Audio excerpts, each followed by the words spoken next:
밀무역이라는 가장 거대한 돈줄은 잘려나갔고 가용할 수 있는 모든 재화를 쏟아부어 독점했던 비단은 불태워야 할 쓰레기가 되어 돌아왔습니다.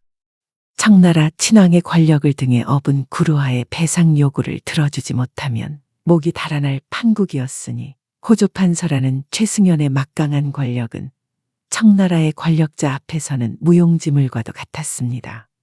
민치온, 내 자네를 믿고 이 거대한 무역을 맡겼거늘 비단의 본질조차 제대로 알아보지 못하고 나까지 사지로 밀어넣었단 말이냐. 당장 구루하 대인에게 배상해야 할 그 막대한 은화 수만 양을 도대체 무슨 수로 마련한단 말이냐.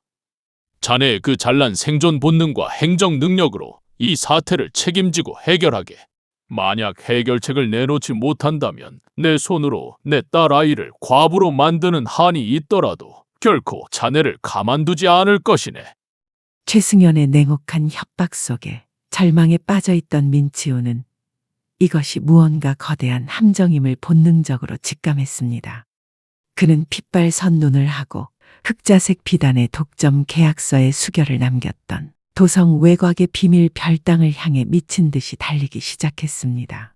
오직 그 신비로운 장인을 잡아다 구루하 앞에 대령해야만 자신들이 살 수 있다는 마지막 신락 같은 희망을 붙잡은 간절한 발걸음이었습니다. 숨이 턱끝까지 차오른 민치온이 별당의 소슬대문을 거칠게 밀치고 들어섰습니다. 주렴 너머에서 서늘한 목소리로 자신을 파멸의 구렁텅이로 인도했던 그 여인을 찾아 방문들을 거칠게 열어젖혔습니다. 그러나 민치온을 맞이한 것은 가구 하나 남지 않은 빈집의 차가운 정적뿐이었습니다. 그뿐만이 아니었습니다. 수소문하여 찾아간 서연과 석하가 머물던 대저택 역시 이미 빗자루 자국 하나 없이 텅 비어 있었습니다.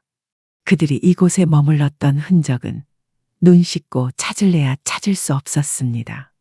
말 그대로 그 신비로운 장인과 사내는 연기처럼 사라져 버린 것이었습니다.